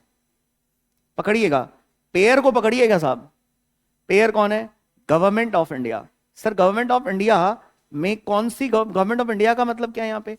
CG as well as SG. CG as well as SG. Central government भी हो सकती है और स्टेट गवर्नमेंट भी हो सकती है। पेयर कौन है? Government of India. पेई कौन है? मिस्टर ए, जो क्या है? Citizen of India. जॉब कहां पे कर रहे हैं? Outside India. स्टेटस क्या है? एनआर। सुनिएगा, भूल जाइए स्टेटस क्या है, भूल जाइए जॉब कहां पे कर रहे हैं, सिर्फ ढूंढिए क्या पेई सिटीजन ऑफ इंडिया है? यस। क्या पेयर गवर्नमेंट ऑफ इंडिया है? यस। ठीक है, ये बन गई इस जनरल रूल की क्या, एक्सेप्शन। यानी कि सिर्फ एक इस एक्सेप्शनल सिचुएशन के अंदर हम उसकी इनकम को इंडिया में क्या मानेंगे, डीम्ड टू अक्रू और अराइज इन इंडिया मानेंगे। सिद्धि सुनो ना बेटा, पूरी बात सुनो, अभी एग्जाम्पल पे एग्जाम्पल आएंगे। Have patience. अगर सिटीजन ऑफ इंडिया नहीं है, मैं एग्जाम्पल लूंगा, चिंता मत करो आप लोग। मतलब आप जहां तक नहीं सोच सकते मैं वहां तक ले जाऊंगा आपको, डोंट वरी। बस मेरी बात को समझो। पहले मेरे को ये बताओ, ये ओके है क्या सबको? किसी को कोई आपत्ति तो नहीं है? अब जो सिद्धि कह रही है उसको समझते हैं। वो कह रही है सर ऐसा है, सुनना ध्यान से, सिचुएशन बिल्कुल सेम है। इंडिया की जो रशिया में एम्बेसी है, इंडियन एम्बेसी इन रशिया, वहां पे एक मिस बी काम करती हैं और वो वहां पे रिसेप्शन पे बैठते हैं, ठीक है? और मिस बी जो है वो रशिया की ही सिटीजन है, इंडिया की सिटीजन नहीं है। लेकिन क्योंकि वो इंडियन एम्बेसी है, तो मिस बी की सैलरी भी कौन देती है? गवर्नमेंट ऑफ इंडिया देती है। क्या मेरी बात आपको समझ में आ रही है? फोकस, एक एक सिचुएशन पे फोकस करना। नंबर वन, क्या पेयर गवर्नमेंट ऑफ इंडिया है? एग्री करते हैं आप लोग? नंबर टू, क्या पेई का स्टेटस एनआर है? तीसरा, क्या पेई इंडियन सिटीजन है, सिटीजन ऑफ इंडिया है? नहीं ना? ओके। क्या place of accrual of salary outside India है? बोलो, क्या place of accrual of salary outside India है? Yes, place of accrual of salary outside India है। Sir, place of accrual of salary outside India है, payee citizen of India नहीं है, पेई non resident भी है, और पेयर कौन है? देखो, even if government is paying salary but that payee is not Indian citizen, in that case हम उस इनकम को डीम्ड टू अक्रू और अराइज इन इंडिया नहीं मान सकते। ये लॉ कहता है। तो एक्सेप्शन आपको समझ में आया मैंने क्या बोला? तो एक्सेप्शन की कॉपी करें फटाफट से, लिखें, चार्ट बनाए एक्सेप्शन का। सिद्धि, आई होप आपका ये डाउट क्लियर हो गया होगा। जल्दी से लिखो जी, कर दो, कुछ भी कर दो आप। ओके, रशियन सिटीजन है, बढ़िया, और रशिया की एम्बेसी दिल्ली में है, ऐसे बात करो ना। और वो यहां पे एम्बेसी ऑफ रशिया में काम करते हैं, उनका place of accrual of salary क्या है? इंडिया है। अब इसमें एक साइंटिफिक बच्चा होता है हमारे पास क्लास में, वो बहुत दिमाग लगाता है। दिमाग क्यों लगाता है? क्योंकि उसने पढ़ा होता है। उसने क्या पढ़ा होता है मैं बताता हूं आपको। उसने ये पढ़ा होता है, सर जो ये एम्बेसी वेम्बेसी होती है ना सर, ये उस पर्टिकुलर कंट्री का ही तो एरिया मानी जाती है। अरे वो उस पर्टिकुलर कंट्री की इकोनॉमिक टेरिटरी मानी जाती है। क्या मानी जाती है? For calculation of national income. तुम नेशनल इनकम की कैलकुलेशन कर रहे हो क्या? तुम किसकी कैलकुलेशन कर रहे हो? टैक्सेबल इनकम की। तो कई बार बच्चे के ना ये ब्रेकर अड़ते रहते हैं, यार वो इको में तो ये पढ़ाया था, यही आदमी है वो, और इसने यहां पे देखो वक्त जज्बात कैसे बदले हैं, कह रहा है ऐसे नहीं होता है। यार उधर क्या पढ़ रहे थे, इधर क्या पढ़ रहे हो? सेम है क्या ये दोनों? इनका दूर दूर तक कोई रिश्ता नाता नहीं है आपस में, कहीं कनेक्ट ही नहीं होते हैं। आया समझ में? तो आपकी वाली बात को थोड़ा सा आगे बढ़ाते हैं, ठीक है, और एनालिसिस करते हैं। भाई साहब कह रहे हैं कि सर रशियन सिटीजन दिल्ली में अपनी सर्विस परफॉर्म कर रहे हैं, place of accrual of salary is Delhi, Delhi is in India. तो इन दैट केस अब मुझे आप एक बात बताओ, सोच के बताना, अगर वो दिल्ली में है तो डेफिनेटली हम पहले तो उनका रेजिडेंशियल स्टेटस ढूंढेंगे ना। एम्बेसी में काम करते हैं तो रहते तो इधर ही होंगे, रहते तो इधर ही होंगे। चलो मान लो ऐसा रेजिडेंशियल स्टेटस भी एनआर आ गया, but still place of accrual of salary क्या है? Hence we have to tax that income in India. मतलब उस पर्सन की उस पर्टिकुलर इनकम को इंडिया में हम क्या करेंगे? टैक्स करेंगे। क्या हुआ था, 2018 की बात है, तो एक जापानीज सिटीजन थे, और वो मारुति सुजुकी कंपनी है गुड़गांव में, एक सुना आपने? उस कंपनी के अंदर वो टेक्निकल डिपार्टमेंट के हेड थे। ठीक है, नाम रख लेते हैं, फिक्टिशियस नेम रख लेते हैं, मिस्टर वाई। ठीक है, अब वो सिटीजन ऑफ क्या थे? जापान थे। और काम कहां पे कर रहे थे? Place of accrual of salary क्या था? बोलो। इंडिया। हाँ या ना? तो उनका किसी के रेफरेंस से मेरे को फोन आया, और उन्होंने एक सवाल पूछा, do I need to pay tax in India for the income which I have generated from salary in India? मैंने नहीं दिया जवाब, आप देंगे, मेरे को छोड़ो, आप जवाब दीजिए। क्या mister Y, citizen of Japan, place of accrual of salary is need to pay tax in India on that income? He said, I am non-resident in the previous year. I am non-resident in the previous year. Doesn't matter. क्या कहा मैंने? Doesn't matter. Your residential status doesn't matter. If your place of accrual of salary is in India, then in that case, if you have rendered services in India, then in that case, you have to pay tax in India. Done? Easy? आसान? Yes sir, बोलिए। इस पे भी आ जाते हैं, इस पे भी आ जाते हैं। Mister Vicky,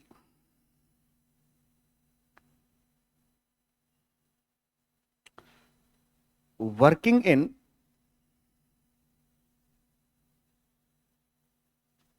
Dubai, status NR है, जिसके लिए काम कर रहे हैं वो कंपनी इंडिया में है, और ये नॉन गवर्नमेंट कंपनी है, और ये इस कंपनी के लिए काम कर रहे हैं कहां पे? दुबई में। कुछ पूछना है? बोलो। हाँ, उसकी ब्रांच है वहां दुबई में, वहीं पे काम कर रहे हैं वो, यही बोला मैंने। वर्किंग इन दुबई, इसी कंपनी की किसी सब्सिडरी कंपनी ले लेते हैं, ब्रांच ब्रांच मत बोलो, अजीब लगता है। सब्सिडरी कंपनी ले लेते हैं, इसी की सब्सिडरी कंपनी बैठी हुई इंडिया के बाहर। क्वेश्चन अराइज होता है, पहला सवाल, क्या विक्की इंडियन सिटीजन है? यू विल से यस, हाँ इंडियन सिटीजन है। क्या इनका स्टेटस एनआर है? क्या ये इंडिया के बाहर काम कर रहे हैं? बेसिक रूल लगाइए, services rendered outside India, place of accrual of salary is. Now we need to check, क्या विक्की के ऊपर एक्सेप्शन लगेगी? क्योंकि पेई कौन नहीं है? गवर्नमेंट नहीं है, सॉरी, पेयर कौन नहीं है? गवर्नमेंट नहीं है। पेई कोई भी हो, बट अगर पेयर गवर्नमेंट नहीं है, तो ऐसे हालात में एक्सेप्शनल केस लगेगा नहीं। विक्की की ये इनकम क्या मानी जाएगी? डीम्ड टू अक्रू और आउटसाइड इंडिया मानी जाएगी। अब ये इनकम इंडिया में टैक्स ही नहीं होगी, ये इस बात पे डिपेंड करता है कि विक्की ने ये इनकम रिसीव कहां करी है, क्योंकि अभी आगे की भी कहानी है, समझ गए? अगर उसने ये इनकम रिसीव कर ली इंडिया में, तो ये बन गई इंडियन इनकम। ये इनकम सिर्फ तभी इंडिया में टैक्स हो सकती है जब अब ये इंडियन इनकम बन जाए, क्योंकि ये है तो फॉरेन इनकम। कोई भी फॉरेन इनकम इंडिया में तभी टैक्स हो सकती है जब वो बन जाए क्या? Indian income. बात समझ में आ गई? अरे क्लियर हो गया? नहीं लगेगा ना?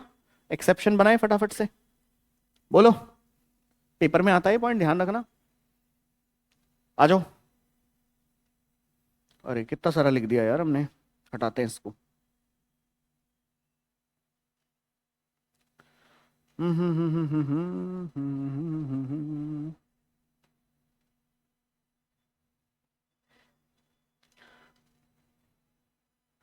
ओके, आ जाइए, लिखिएगा, exception to the general rule. General rule के साथ एक क्या जुड़ी है? एक्सेप्शन जुड़ी है।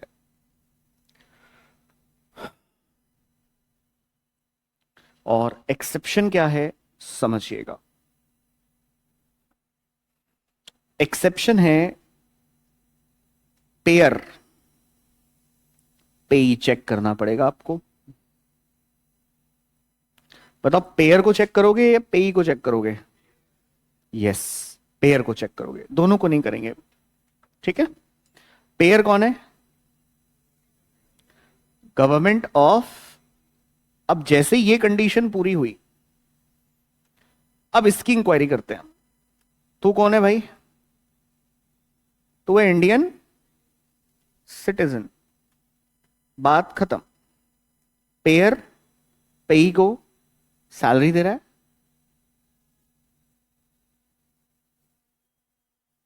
क्या दे रहा है? सैलरी दे रहा है।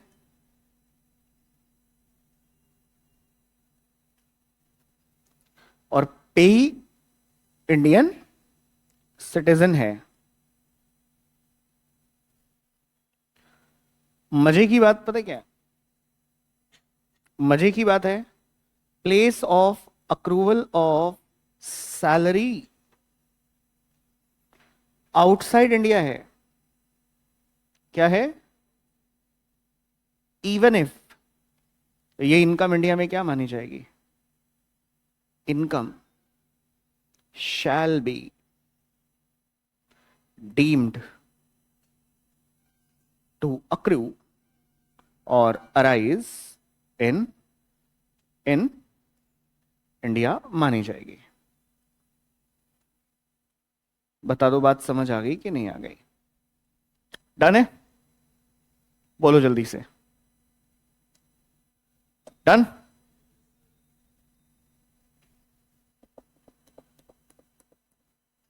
कॉपी कर लिया आपने? पूरा पूरा केस कॉपी कर लेना।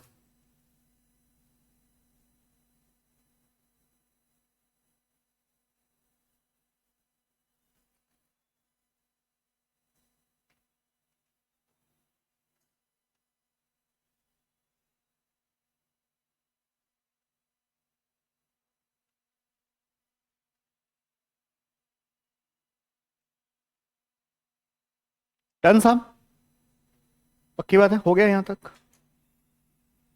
ठीक है, होमवर्क दूं एक? सोच के आओगे घर से?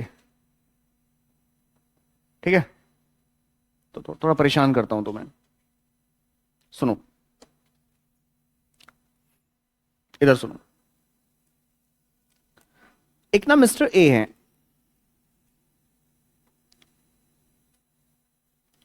एनआर है, नॉन रेजिडेंट है, और यूएसए की किसी रिसर्च कंपनी में काम करते हैं। उनको इंडिया ट्रांसफर किया गया, transfer to India for a project.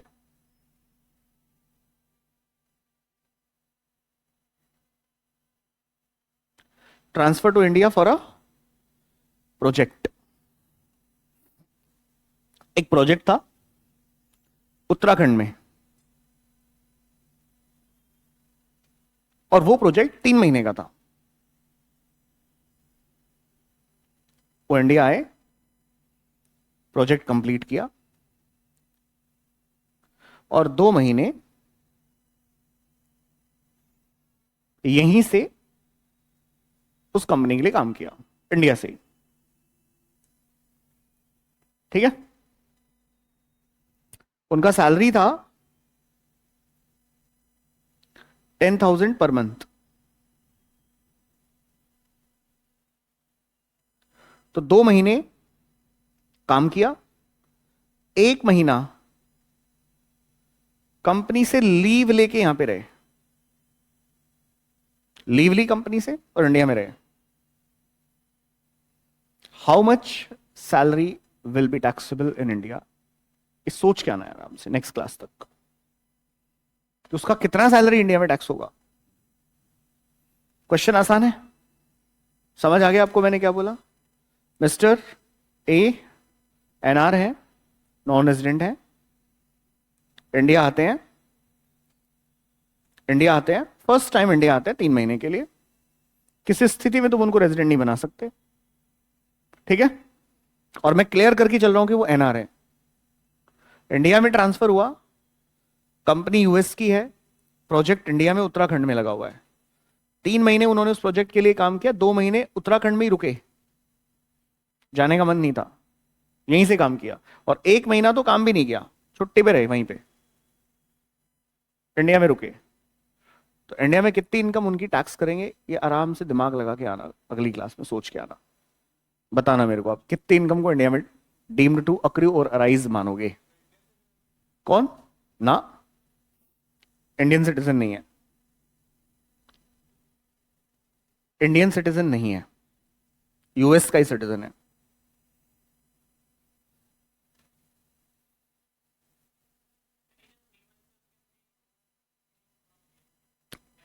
Total वो 6 महीने यहीं रहा, 6 मंथ यहीं रहा। और ये 1 महीने को मैं थोड़ा बदल के चेंज कर देता हूं क्योंकि इसमें कुछ बच्चे दिमाग लगाएंगे। ये एक पूरा महीना नहीं है, ये है 25 डेज। मुद्दे की बात है ये लीव फैक्टर। तो अब आप उसे रेजिडेंशियल स्टेटस के अंदर कवर नहीं कर सकते हो, ना वो पर्सन ऑफ इंडियन ऑरिजिन है, ना वो इंडिया में रेजिडेंट है। मैं क्लियर करके चल रहा हूं, रेजिडेंट है ही नहीं। आप सोचिएगा कितने मंथ्स की सैलरी को इंडिया में टैक्स करोगे आप। ठीक है, छोड़ो, लगा लेना दिमाग इस पे, बताना मेरे को जब आंसर आ जाएगा तो नेक्स्ट क्लास में बताना। ये समझ आ गया क्या अपने को क्या है केस? अरे आ गया क्या? Okay done. नेक्स्ट पॉइंट लिखो, नेक्स्ट पॉइंट लिखो। Income from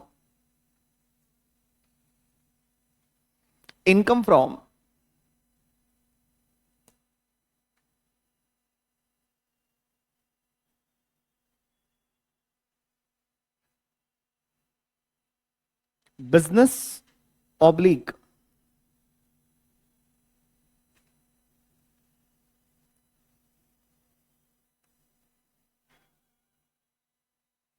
professional connection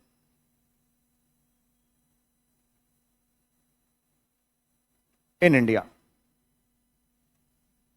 income किसकी है? एनआर की। किससे है? Business oblique professional. Whenever we say business तो उसके साथ में हम प्रोफेशन को भी ले लेते हैं। इनकम फ्रॉम बिजनेस और प्रोफेशन या professional connection in India. Connection बोले तो नेक्सस। कनेक्शन का मतलब क्या हुआ? नेक्सस। नेक्सस का मतलब होता है इंडिया से कोई कनेक्शन। सर कैसे? एक एनआर है, वो कहां पे है? वो आउटसाइड इंडिया कोई धंधा करते हैं। आउटसाइड इंडिया इनका क्या है? कोई बिजनेस है, लेकिन उस बिजनेस की तार इंडिया से जुड़ते हैं। तो मेरा क्वेश्चन है, क्या आप उस इनकम को डीम्ड टू अक्रू और अराइज इन इंडिया मानोगे? सर एक एग्जाम्पल दोगे तो समझ में आएगा। फॉर एग्जाम्पल, एक कार मैन्युफैक्चरिंग कंपनी है ए लिमिटेड, उसने अपनी फैक्ट्री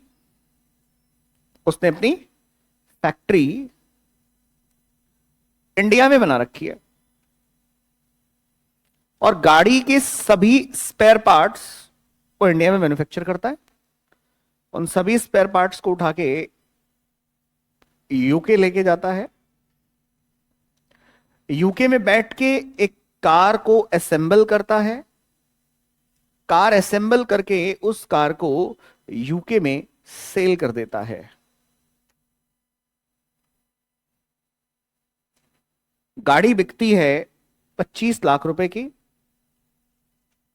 और 25 लाख में प्रॉफिट होता है 5 लाख रुपए का। मैं इस प्रॉफिट को टैक्स करने की बात कर रहा हूं इंडिया में। क्वेश्चन अराइज होता है, क्या मैं इस प्रॉफिट को इंडिया में टैक्स कर सकता हूं? यस और नो। क्यों?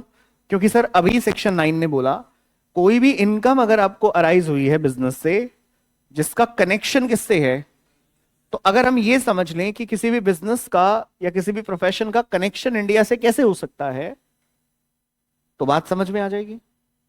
अभी क्या है, 2024 तक ये सिलेबस का पार्ट था। क्या?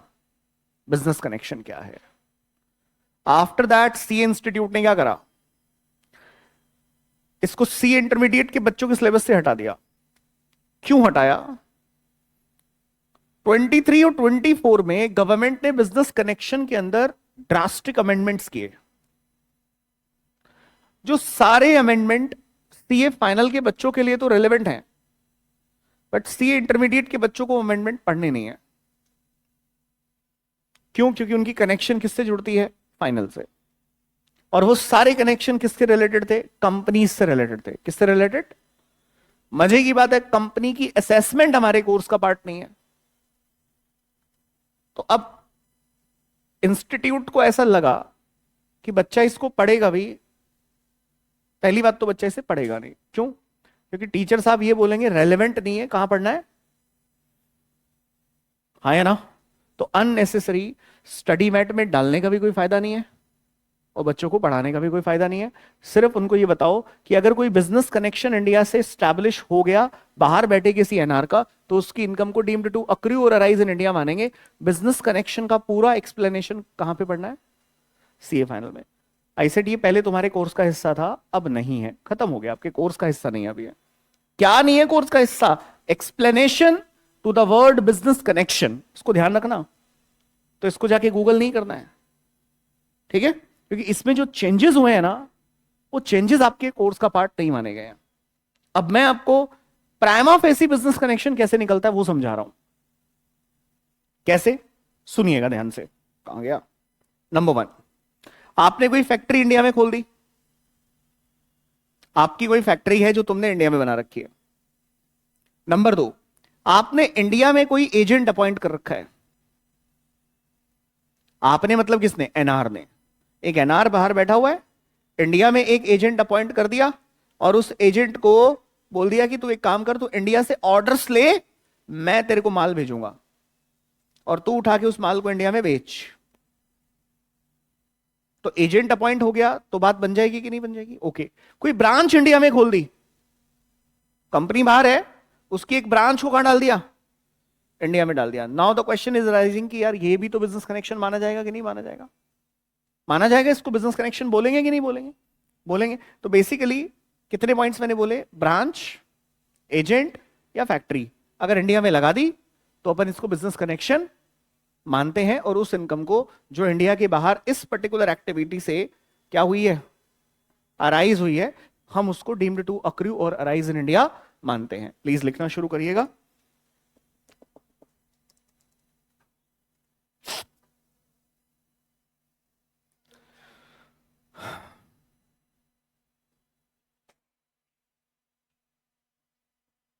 हेडिंग डाल देना, income from business connection in India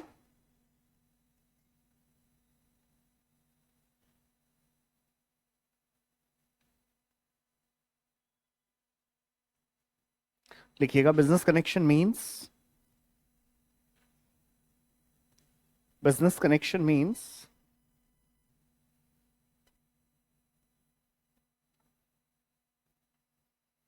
any activity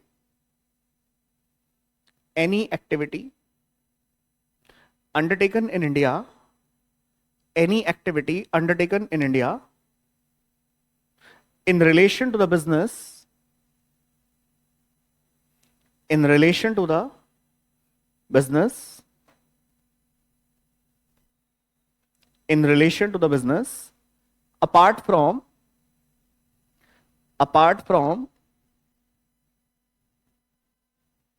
normal foreign operations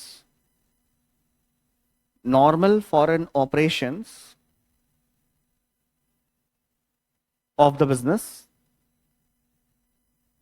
मतलब समझो इस बात का, मतलब समझिए। गाड़ी के पार्ट्स कहां पे बने थे? इंडिया में बने थे। और गाड़ी कहां असेंबल हुई थी? गाड़ी असेंबल कहां पे हुई थी? यूके। गाड़ी असेंबल कहां पे हुई? यानी कि प्रोडक्ट बन के तैयार कहां पे हुआ? बिका कहां पे? पैसा कहां पे लिया गया? सब कुछ यूके में ही हो रहा है कि नहीं हो रहा है? अब सामने वाला बंदा ये बोल सकता है ना कि यार काम तो सारा मैंने यही किया है, तो गवर्नमेंट ऑफ इंडिया ये बोलेगी कि देखो भाई साहब आपने ये सारा काम भले ही वहां पे किया हो, बट ये स्पेयर पार्ट्स तो इंडिया में बने हैं ना, तो एक पर्टिकुलर एक्टिविटी तो इंडिया में हुई है। Normal normal business operation India के बाहर हुए हैं, मानते हैं हम, लेकिन कुछ काम तो इंडिया में हुआ है।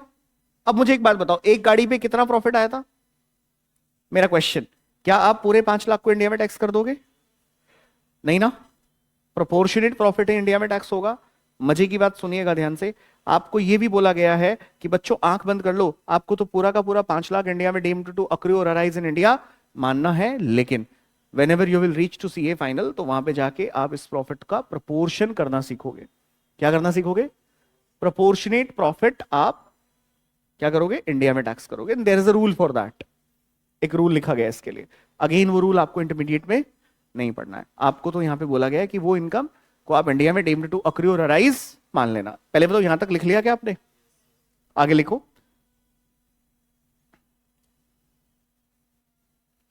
Business connection would exist, business connection would exist, business connection would exist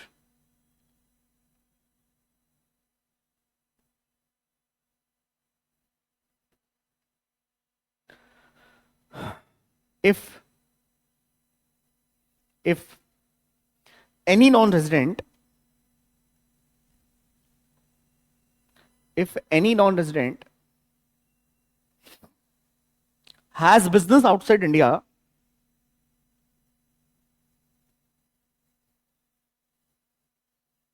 has business outside India,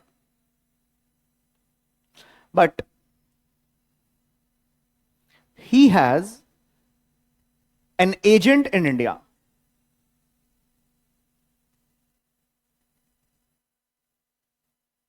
He has an agent in India. सुनिएगा एक बार ध्यान से, एजेंट कितनी तरह के होते हैं?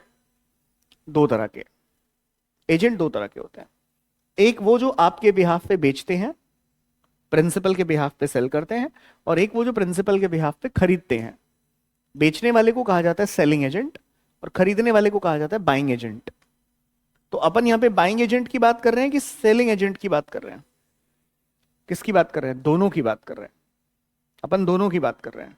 मान लीजिए किसी एनआर के बिहाफ पे यहां एक बंदा बैठा हुआ है और वो यहां से गुड्स प्रोक्योर करके इंडिया के बाहर भेजता है, तो ऐसे सिचुएशन में वो बंदा उस पर्टिकुलर प्रोडक्ट को इंडिया के बाहर बेचता है, तो प्रॉफिट तो इंडिया के बाहर हो रहा है कि नहीं हो रहा है? लेकिन एक बात बताओ, सोच के बताना, क्या इससे हमारे एक्सपोर्ट पे प्रॉब्लम आ सकती है कि नहीं आ सकती है? सोचो, अगर हम एक बाइंग एजेंट को इधर या टैक्स करना शुरू करेंगे और बाइंग एजेंट की किसी एक्टिविटी को इंडिया में टैक्स करना शुरू करेंगे, तो एनआर इंडिया से हो सकता है कि एक्सपोर्ट करना यानी कि इंपोर्ट करना बंद कर दे। सामने वाले के लिए तो इंपोर्ट होगा ना, हमारे लिए एक्सपोर्ट है। तो हमें यहाँ पे नियम थोड़ा ध्यान से बनाना पड़ेगा। तो हमने नियम क्या बनाया हुआ है?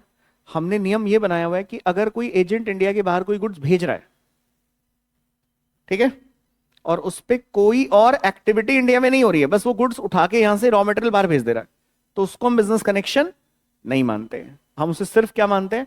एक्सपोर्ट मानते हैं। लेकिन अगर वो उस गुड्स को यहां पे प्रोसेस कर रहा है एनआर के बिहाफ पे और उसको वहां पे सेलेबल बना रहा है, तो ऐसे सिचुएशन में हम उसे बिजनेस कनेक्शन के अंदर डाल के पढ़ते हैं। सर फाइनल क्रक्स क्या है? अगर एक एजेंट, बाइंग एजेंट, सिर्फ रॉ मटेरियल यहां से भेज रहा है बाहर, तो उसे बिजनेस कनेक्शन नहीं माना जाता, क्योंकि उससे हमारा एक्सपोर्ट क्या होगा? हैम्पर करेगा अगर हम उसे बिजनेस कनेक्शन मानेंगे तो अपने को तो एक्सपोर्ट को भी बचाना है, बोलो हाँ है ना, और बिजनेस कनेक्शन को भी ध्यान से समझाना है। तो बिजनेस कनेक्शन सिर्फ तभी माना जाएगा जब एक एजेंट रॉ मटेरियल खरीदेगा, मान लो रॉ मटेरियल खरीद के उसको प्रोसेस करेगा, किसके बताए गए कौन बताएगा प्रोसेस करना है? एनआर, और फिर प्रोसेस करके उसे एनआर को देगा, तो इस सिचुएशन में क्या होगा? बिजनेस कनेक्शन आ जाएगा। बट अगर सिंपल वो यहां से रॉ मटेरियल उठाएगा और सीधे एनआर को भेज देगा, तो अपन इसको बिजनेस कनेक्शन नहीं मानते। डन। नेक्स्ट पॉइंट लिखिएगा, नेक्स्ट पॉइंट लिखिएगा।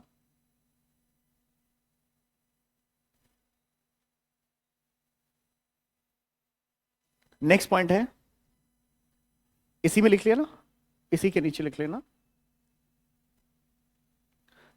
NR having factory in India, और आखिरी है NR having its branch in India. तीनों ही केसेस में बिजनेस कनेक्शन माना जाएगा कि नहीं माना जाएगा? बोलो बच्चों, माना जाएगा? बोलो, आगे बढ़िए, आगे बढ़िए। हाउएवर, इसी में लिखेगा नीचे, however in case of non-residents, in case of non-residents, following operations shall not be treated business connection in India. However, in case of non-residents, following operations shall not be treated business connection in India. इसका मतलब क्या हुआ? इसका मतलब हुआ therefore income from such operations, income from such operations shall not be taxable in India. Income from such operations shall not be taxable in India. Bracket में डाल दीजिएगा रेफर क्लास नोट्स। तो मैं इसके लिए क्लास नोट्स दूंगा, वहां पे 3 केसेस लिख रखे हैं मैंने, सेम हेडिंग के साथ है, ठीक है?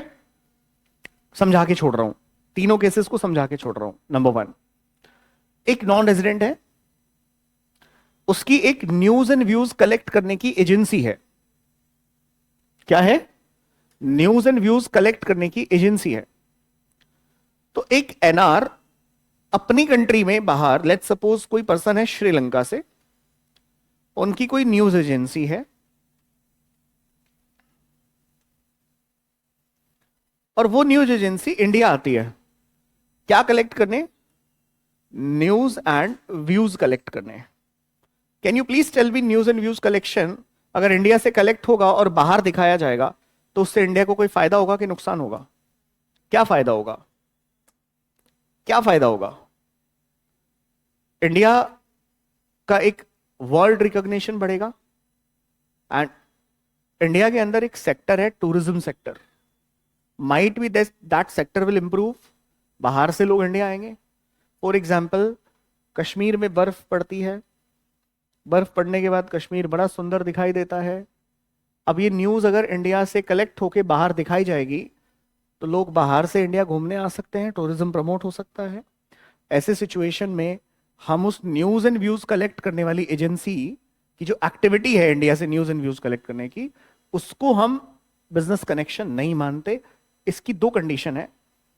वो न्यूज एंड व्यूज कलेक्शन जो भी उसने किया वो इंडिया में टेलीकास्ट नहीं होना चाहिए, इंडिया में टेलीकास्ट नहीं होना चाहिए। आप बता सकते हैं news and views collection agency का इनकम कहां से आता है? एडवर्टीजमेंट से। कहां से आता है? एडवर्टीजमेंट से।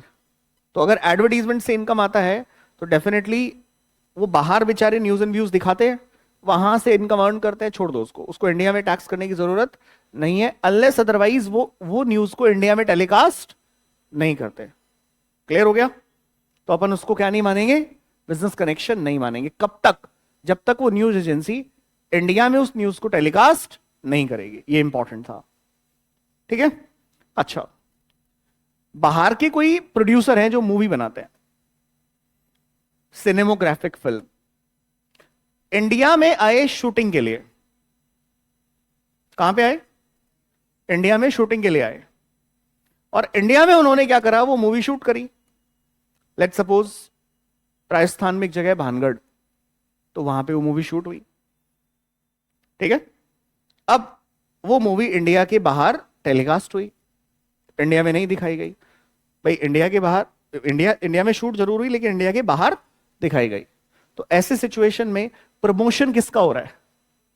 इंडिया का। तो क्या अपन उसको टैक्स कर देंगे? नहीं करेंगे। इसकी 3 कंडीशन है।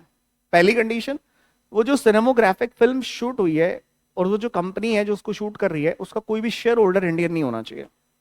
ये बेसिक कंडीशंस है, आपको क्वेश्चन पढ़ते ही समझ आ जाती है। दूसरी, अगर वो पार्टनरशिप फर्म है जो कंपनी मूवी बना रही है तो उसका कोई भी पार्टनर इंडिया का क्या नहीं होना चाहिए, रेजिडेंट। ठीक है। और तीसरा, अगर वो प्रोप्राइटरशिप है तो पर्सन इंडियन सिटीजन नहीं होना चाहिए, और सॉरी इंडियन रेजिडेंट नहीं होना चाहिए। क्लियर हो गई बात? 3 चीजें देखनी है, sole proprietorship, partnership, company. Company है, शेयर होल्डर इंडियन रेजिडेंट नहीं होना चाहिए, पार्टनर रेजिडेंट नहीं होना चाहिए, या सोल प्रोप्राइटर रेजिडेंट नहीं होना चाहिए। मूवी इंडिया में नहीं दिखाओगे आप, इंडिया के बाहर दिखाओगे, हम बिजनेस कनेक्शन नहीं मानते। डन? क्लियर हो गई बात? ये पॉइंट था आपका बिजनेस कनेक्शन से रिलेटेड। किससे related? This point is related to the business connection. अब इसमें 3 छोटे छोटे पॉइंट्स बचे हैं आपके। अगली क्लास किसकी है? कितने बजे से? ब्रेक है क्या? चाहिए यार, तुम ब्रेक सैक्रिफाइस नहीं करते हो कभी भी। कभी कभी तो कर दिया करो यार, है? चलो हेडिंग डाल दो, लिख दो, हेडिंग डाल दो, इंटरेस्ट इनकम। तो अभी जैसे अपन नेक्स्ट लेक्चर पे मिलेंगे तो क्वेश्चंस मैं लेके आऊंगा साथ में। मेरे ख्याल से आपको इनकम टैक्स का बुक तो इशू नहीं हुआ होगा ना अभी, तो मैं बुक आपका मतलब जो क्वेश्चंस हैं प्रैक्टिस के लिए वो लेके आऊंगा।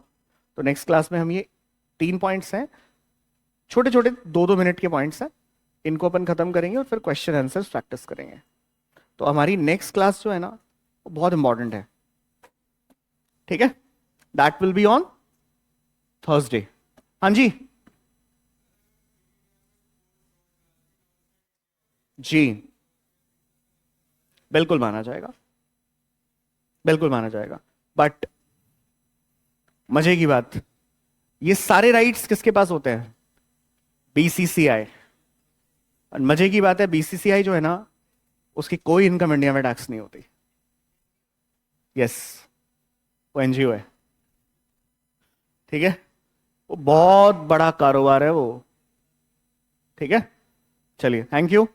नेक्स्ट क्लास में आपको नोट्स इशू कर दिए जाएंगे, इसके छोटी छोटी बातें जो मैंने समरी में बताई है वो नोट्स में डिटेल में लिखी है।